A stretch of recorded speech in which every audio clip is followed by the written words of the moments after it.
Drone. বর্তমান যুগ ড্রোনের যুগ। ভুল প্রমাণ করতে পারবেন না, কারণ আপনি লক্ষ্য করলে দেখতে পারবেন যুদ্ধক্ষেত্র থেকে শুরু করেই পৃথিবীর প্রতিটা ক্ষেত্রে বর্তমান ড্রোনের নিয়ন্ত্রণে। আরও বেশি কনফিউশনে পড়ে গেলেন, তাই না? ওকে, একটু অপেক্ষা করুন।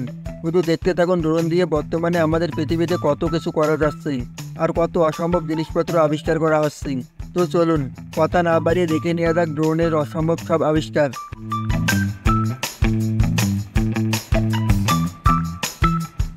শুরু করা যাক বিশ্বের সবচেয়ে বিচ্ছিন্ন একটি চার্চ দিয়েই। পাহাড়ের চূড়ায় কোনো টেম্পেল থাকা মোটেও অস্বাভাবিক কিছু না। বিশ্বের অনেক জায়গাতেই এমন দেখা যায়। এ ধরনের ধর্মীয় টেম্পেল সাধারণত তীর্থযাত্রীরা ভ্রমণ করেন, কিন্তু আপনি এখন যে চার্চটা দেখতে পাচ্ছেন, এমন চার্চ পৃথিবীর আর কোথাও আপনি দেখতে পারবেন না।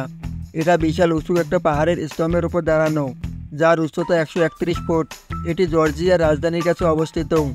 এই চার্চে যেসব ধর্মগুরু থাকে, তারা প্রতিদিন 20 মিনিট ধরে লোয়ার এই মইবে টেম্পেলটাতে গিয়ে পৌঁছায়। আপনার মনে হতে পারে এই টেম্পেলের ইউনিকনেসের জন্য হয়তো এখানে অনেক মানুষ পড়তে আসেই, কিন্তু দুঃখজনকভাবে এই জায়গাটা পর্যটকদের জন্য একদম নিষিদ্ধ। এমনকি এ পর্যন্ত কোনো নারী এখানে পা ফেলতে পারেনি। শুধু সন্ন্যাসী এবং ধর্মগুরুদের জন্য এই টেম্পেলটা। আর এই টেম্পেলের এমন দৃশ্য আপনি হয়তো ড্রোন ছাড়া কখনোই দেখতে পেতেন না, কারণ ওই যে এখানে আপনার প্রবেশ নিষিদ্ধ।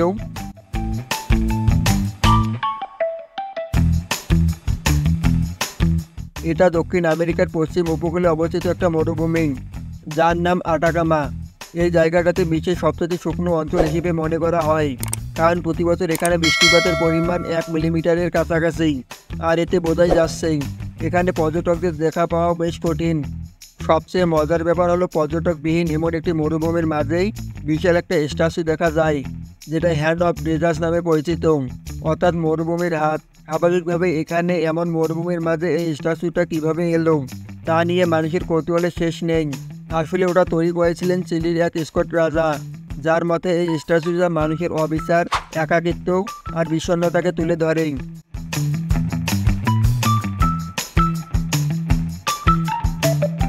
না, এটা কোনো সুপারহিরো মুভির দৃশ্য না, পুরোপুরি বাস্তব। এক ব্যক্তি ড্রোন দিয়ে বানানো একটা বোর্ডের উপরে চড়ে বেড়াচ্ছেন। এটা দেখে আপনার হয়তো স্পাইডারম্যানের গবলির কথা মনে পড়ে যাচ্ছে। প্রশ্ন করতে পারেন, এই অসাধারণ যাতায়াতের জিনিসটা কোথায় কিনতে পাওয়া যায়? আপনাদেরকে হতাশ করেই বলতে হয়, এটা আপনারা এখন কোথাও থেকে কিনতে পারবেন না, কারণ এখন পর্যন্ত এটা শুধুমাত্র পরীক্ষামূলকভাবেই ওড়ানো হয়েছে। তবে আশা করা যায় খুব শীঘ্রই কমার্শিয়ালি এটার প্রোডাকশন শুরু হবে, তখন আপনি চাইলে এটা কিনতে পারবেন।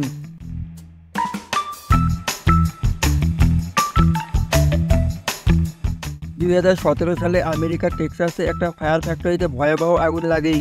পুরো দৃশ্যটা ড্রোন দিয়ে ধারণ করা হয়েছিল। যদিও শুরুতেই বেশ সহজেই আগুনটাকে নেভানো যেত, কিন্তু সবচাইতে কাছের ফায়ার হাইড্রেট প্রায় 6 কিলোমিটার দূরে ছিল। ফলে আগুন চোখের পলকে ছড়িয়ে যায়। প্রায় 1 লাখ টায়ারে আগুন লেগে যায়। ফায়ার সার্ভিসের কর্মীরা যদিও আগুন নেভানোর চেষ্টা করেছিল, কিন্তু তারা তাতে সফল হয়নি।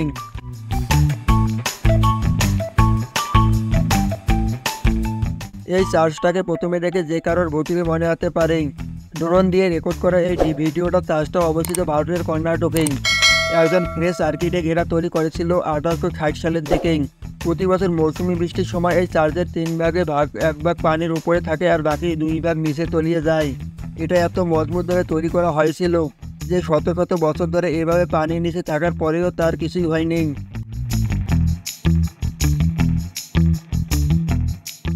উপকূলবর্তী এই মানুষদের জন্য বেঁচে থাকাটা বেশ কষ্টকর।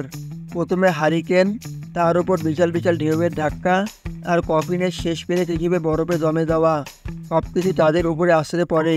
নিউ ইয়র্কের একটি শহরে এই বাড়িগুলো পুরো বরফের আস্তরণে ঢেকে যায়। এর ফলে বাড়ির আসবাবপত্র থেকে শুরু করে পুরো অঞ্চল ব্যাপক ক্ষয়ক্ষতি হয়েছিল।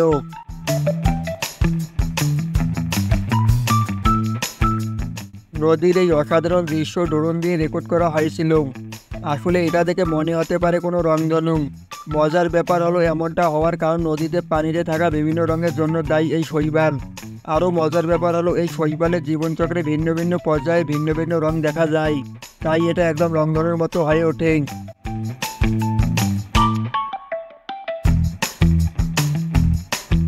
যারা অন্যের জীবন বাঁচাতে গিয়ে নিজের জীবন বাজিয়ে রাখে, তাদের চাইতে মহৎ আর কে হতে পারে? কিন্তু সব মানুষ চাইলেও সেটা করতে পারে না। বিশেষ করে কোনো জরুরি পরিস্থিতিতে যদি রাস্তায় ট্রাফিক থাকে, তাহলে দুর্ঘটনা স্থানে পৌঁছাতে বেশ বেগ পেতে হয়। আর এই কথা চিন্তা করেই বিশ্বের উন্নত দেশগুলোতে এখন আগুন নেভানোর জন্য ড্রোনের ব্যবহার শুরু হয়েছে। আর এতে করে কিন্তু তারা বেশ সফলতার সাথে আগুন নিভিয়ে চলেছে।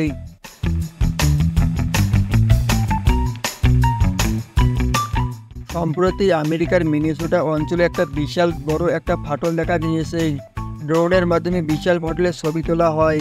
ভূতাত্ত্বিকদের মতে বেশ কিছু কারণে এমন ফাটল হতে পারে, যেমন শুষ্ক আবহাওয়া, জমির নিচের পানির পরিমাণ কমে যাওয়া ইত্যাদি। কিন্তু ফাটলটা দেখে চমকে ওঠার মতো।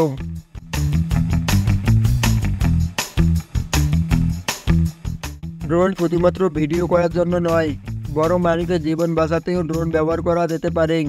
উদাহরণ হিসাবে এই দুই ব্যক্তি এবং তাদের কুকুরকেই ধরা যাক। কলোরাডো ন্যাশনাল পার্কে ঘুরতে গিয়ে তারা পথ হারিয়ে ফেলেছিল। গভীর জঙ্গলে ঢুকে পড়ার পরে কোনো ফোনের সিগন্যাল তারা পাচ্ছিল না। অনেক চেষ্টার পরও তারা পথ খুঁজে পায় না। এদিকে প্রায় 20 জন উদ্ধারকারী তাদের খোঁজে বেরিয়ে পড়ে, কিন্তু এত বড় জঙ্গলে পায়ে হেঁটে খোঁজা বেশ কষ্টসাধ্য। তাই তারা ড্রোনের ব্যবহার শুরু করতে থাকে। ড্রোন ব্যবহারের ফলে খুব কম সময়ের মধ্যেই বড় অঞ্চলে তার খোঁজ চালাতে সক্ষম হয় এবং এক পর্যায়ে হারিয়ে যাওয়া লোক দুটো তারা একটা পাথরের ওপর আবিষ্কার করে। ড্রোন ছাড়া হয়তো তাদেরকে খুঁজে পাওয়া কখনোই সম্ভব হতো না।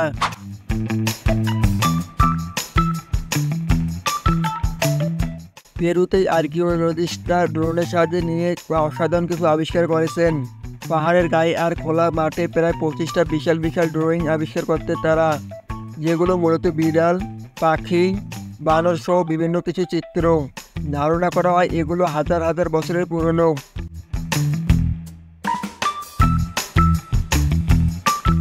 আপনার হয়তো মনে হতে পারে এটা ভিন্ন কোনো জায়গার পরিবেশের রাস্তা অথবা কোনো সায়েন্স ফিকশন মুভির দৃশ্য এটা, কিন্তু না, এটা আসলে পর্তুগালে অবস্থিত একটা ঝর্ণা।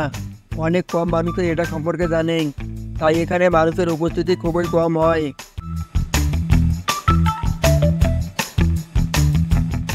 এবার বুঝলেন তো, বর্তমানে ড্রোনের এই যুগ চলছে। ড্রোন না থাকলে এগুলো দেখা তো দূরে থাক, এগুলোর কথা আপনি কল্পনাতেও জানতে পারতেন না। ভিডিওটি ভালো লাগলে একটি লাইক করে বন্ধুদের সাথে শেয়ার করে দিন।